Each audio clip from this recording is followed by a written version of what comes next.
Is this thing on? Welcome back to Big Mouth, and fancy seeing you here in June. A very welcome, my friends, and especially my enemies. Come in, sit down, no touching. I don't do the touching. Hello and welcome back to Big Mouth, and you can keep this or any other conversation I ignite going on my Twitter at Movies TV Mad. But if you're feeling really sorry for me and charitable, you can subscribe if you're brand new, and you can smash the like button if you're really feeling sorry for this ugly mug. And welcome to Friday's edition of the DCEU Daily. Yes, most people will be finishing work for the week. Not most, but some. Some people do unsociable days and hours. Sorry about that, but for some of us, it is the weekend. It's 100 days to go to Wonder Woman 1984, the very film I saw a test screening for months and months ago. That 90-minute test screening is going to haunt me for the rest of my life because I just gauged what this is going to be, but then I quickly found out that's not even the cut they're going to release. Very interesting. So those sheets of paper and those ticks we were doing obviously had an effect on that, but it was a really good version of Wonder Woman 1984. So because there's 100 days to go to Wonder Woman 1984, I'm going to look back at the original Wonder Woman movie and tell you why I love it so much. But first of all, at the moment, we still do have a DCEU film in the cinema, as long as that's going to last. All the haters and the people on the agenda train are saying it's not going to last in cinemas too much longer. We will see about that, of course. But it doesn't matter. Birds of Prey and the fantabulous emancipation of one Harley Quinn was a little film that's made a little profit, and that's okay. Now, this is a really old article, but I want to read it to you because I never got the chance to discuss this. Birds of Prey, Ewan McGregor's Black Mask, is the DCEU's best villain yet. Not in my opinion, he's bloody good, but he's not the best. But let's give it a read.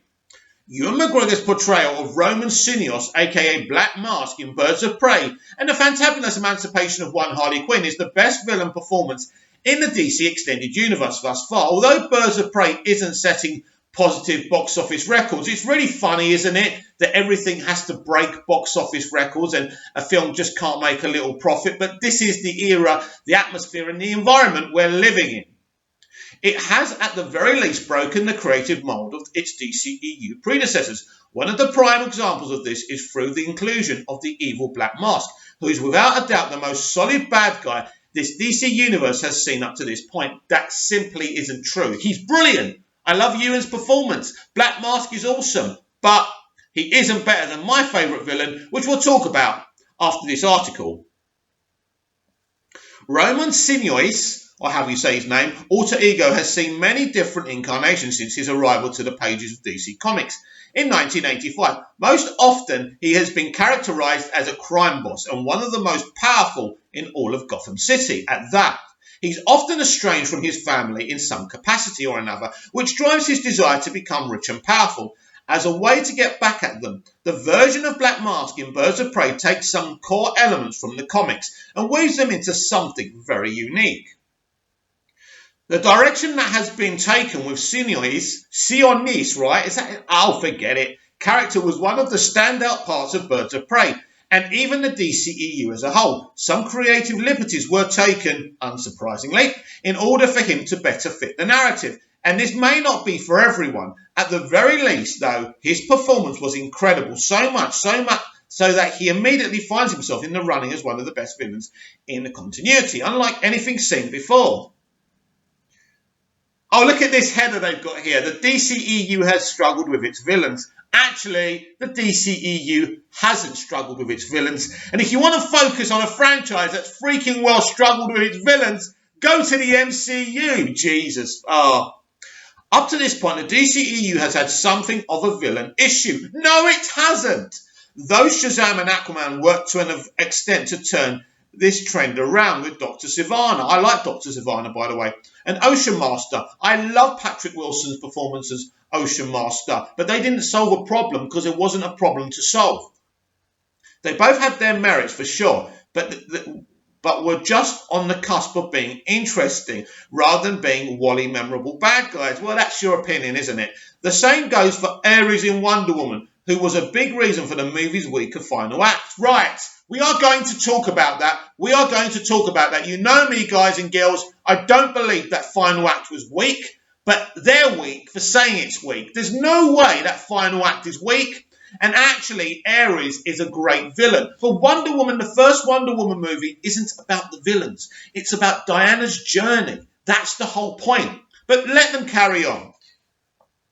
Other DCEU entries such as Batman v Superman, Dawn of Justice, Suicide Squad and Justice League were even more severely lacking in villain category.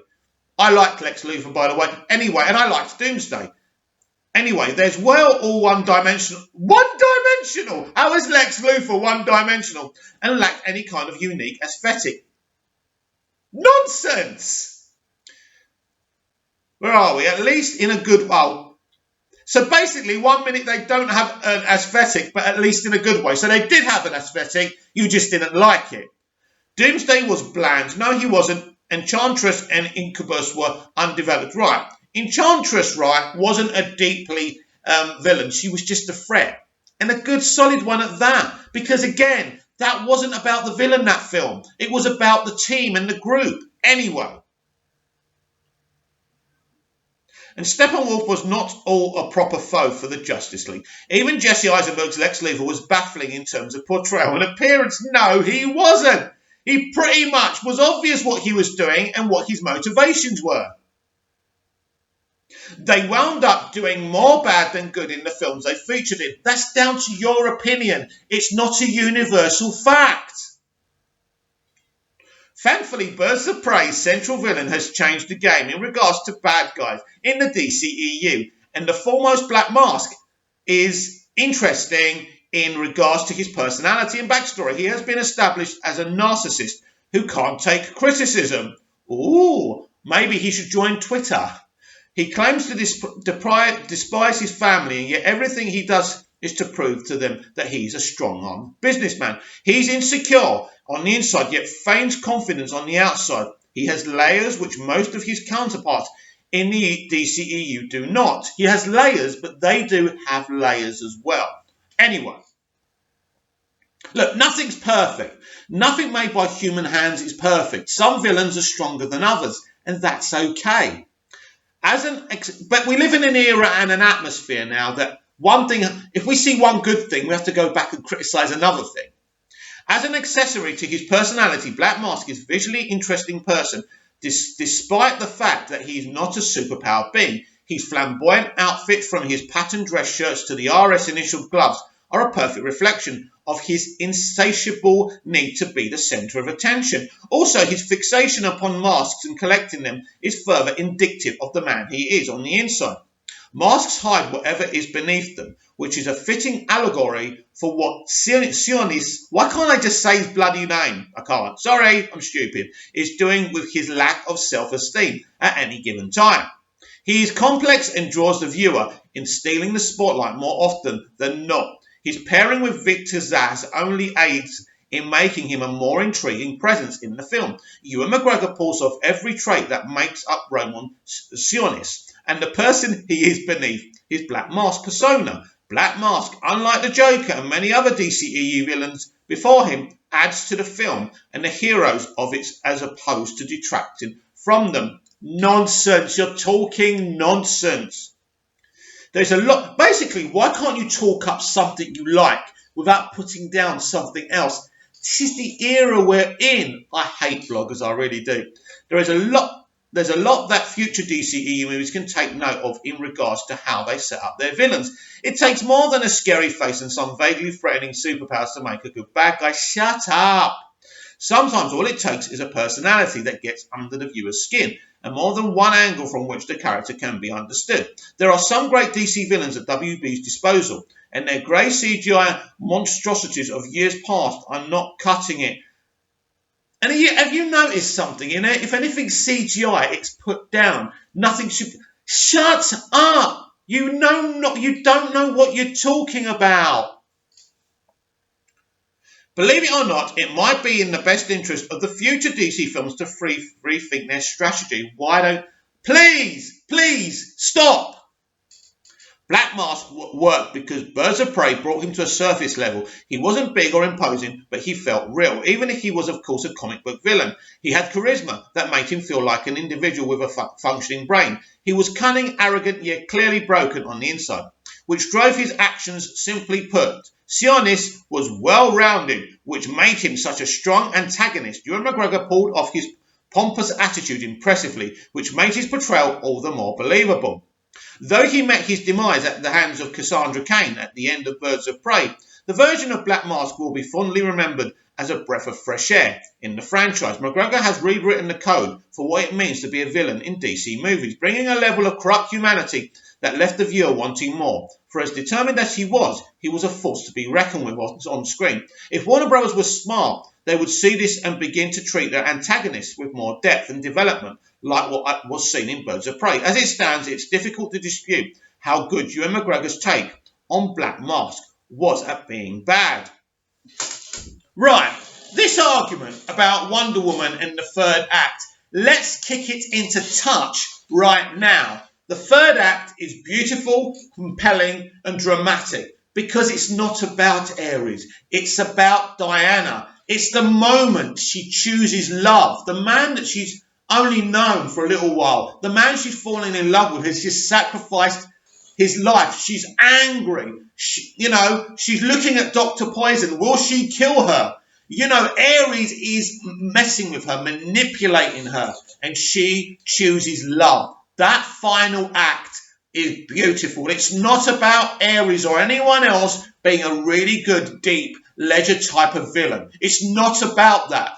It's about focusing on the on the hero and her journey. So I love Wonder Woman's final act. We're going to talk about that film in a moment. Right. Now let's get to the crux of the situation. Ewan McGregor is a fabulous actor.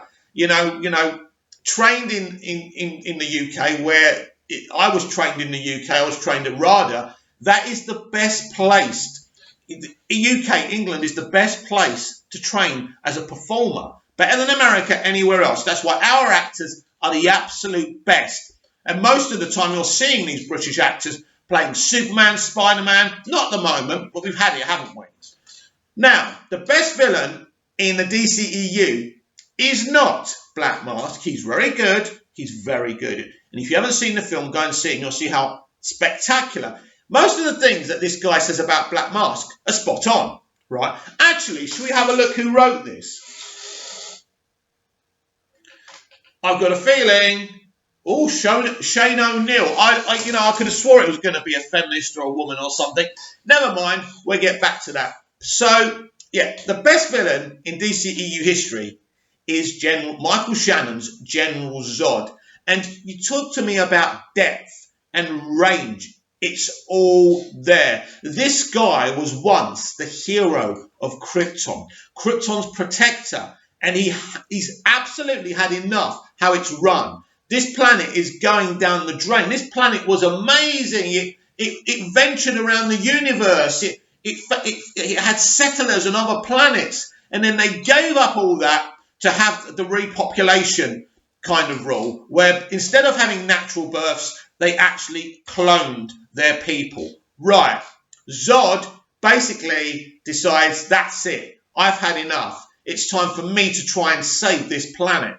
And that's what he cares about. All he cares about is saving his planet. That is beautiful. That is compelling. And the complexities of this character, right? And the way Shannon plays him are amazing. You can't compare. Basically, some people in life don't have an imagination because Zod can't be a great villain, can he? Because he's an alien and only humans are great. No, humans are a load of shits. I hate humans and I love aliens and I wish I could meet one. But do you know what? I don't know why I said that. But you know what I mean? It's like, yes, he's grounded and he's real. Look, basically, it's not about real or relatability. It's about being a great villain. But Zod really isn't a villain. He is a villain. He's doing villainous things. He wants to turn Earth into Krypton. But it's not because he's just like this moustache twirling villain. It's not that he wants to kill humanity. It's the only way he can save the Kryptonians. It's the only way he can save Krypton. And that's what I mean. He's not doing things to be evil. He's got a goal and he's trying to reach it. So he is absolutely the best villain in any DCEU film. And then after that, it's Eisenberg's Lex Luthor. And you absolutely know where he's coming from. He's clearly had a horrible childhood. His dad's either deserted him or he's dead. And he sees Superman as this power, another version of his father, trying to dictate the way the world should be run. So he decides to show the world that Superman is a flawed god. And the manipulation of Superman and Bruce Wayne, aka Batman, is a beautiful thread, and he is a wonderful villain. And Eisenberg does a fantastic job. But you either get it or you don't. Right. Let's talk about Wonder Woman. Of course, we've spoken about this film many times on this channel, but it's 100 Days to Wonder Woman 1984, so I want to talk about this film again. We're not going to go back to the third and final act because we've discussed it. Wonder Woman 1984 is not only one of my best comic book movies of all time, and that's including Superman the movie, Man of Steel, Batman v Superman, and others. It's one of my favourite films of all time. This is a beautiful film. This is a very important film in DCEU history because it comes after Suicide Squad, doesn't it? So they've had two critically panned movies, right? And we don't know what's going on with Wonder Woman. The trailers were coming out. Patty Jenkins and Gal Gadot did great in the marketing. The whole Wonder Woman is for everyone was a beautiful term. They're doing it again. It's brilliant. It's very rare for a female director and a female lead these days to talk so positively about everyone and not politically weaponize their film. And they're doing it again. But we didn't know what we were going to get. The trailers looked magnificent. And I was really excited because I loved Gal in BVS. I really did. I thought she did a phenomenal job. I thought Zack directed her beautifully well. And for people who say that Zack can't get a performance out of people and he's just a visual director, you're talking bollocks, basically. You're talking nonsense because it's proof. He's Wonder Woman and Diana Prince is amazing. And this film opens up and you see this young actress running around as Diana. And from that moment on, my heart's full of joy. That Lily Aspel, I think her name is, she's such a brilliant child actor. And when I see her running about with that smile on her face, I feel so much love already for this character and this film. And it goes from strength to strength. There's a positive vibe about this film. There's a beautiful vibe about this film that puts you on Diana's side from the very beginning. And I mean, when she meets Steve Trevor and when we're introduced to her auntie and her mother, there are beautiful dynamics in this film. Of course, it's shot beautifully and it looks amazing. But for me, and I know many people watch films for the colour palettes, but I don't care about all that nonsense. It's about the film. It's about the characters. It's about what's going on between the characters. That beautiful moment when they're going back to America or England or wherever they're going. And they're going to England, they're going to London, right? And there's some great convos between them, especially the one about men not being able to satisfy women and actually women not needing men for sex. That could have been something that could have been very negative in the public arena, and that could have politically weaponized the film. But first of all, what Diana is actually saying is true. Women can sexually satisfy themselves.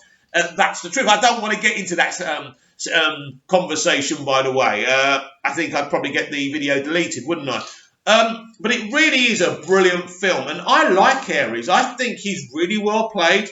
And I mean, we all know who Ares is. We were all trying to guess before we saw the film. And that's an interesting element. But mainly, this film works because Patty Jenkins directs Gal Gadot in such a wonderful way. Let's not forget Gal was very inexperienced before Wonder Woman. She'd done The Fast and the Furious. She was learning her trade and she was actually going to give up acting if it wasn't for Zack Snyder casting her. She's thanked Zack Snyder for that many, many times. But I just feel there's something special about Gal Gadot as Wonder Woman. I saw it in BVS. I saw it in Wonder Woman. And even though Justice League is a mess and we've got issues with the film, She's wonderful in that film. I loved Diana in that film. I thought she was amazing, and I don't know whose scenes they were using, Joss's or Zach's, but she really was a breath of fresh air in that film. And hers and Ben Affleck's chemistry together in Justice League was absolutely wonderful. Gal has this classy aura about her. She just seems like such a compassionate... The way she plays Diana is so compassionate. She's so damn likeable. It's impossible not to like Gal Gadot as Wonder Woman. And I think as we look forward to in the next 100 days to Wonder Woman 1984, and I finally find out what cut we're actually getting, I do have a clue from what we saw in the first trailer. Brand new trailer coming up very soon, by the way. Look out for that. I'll be reacting to it here on Big Mouth.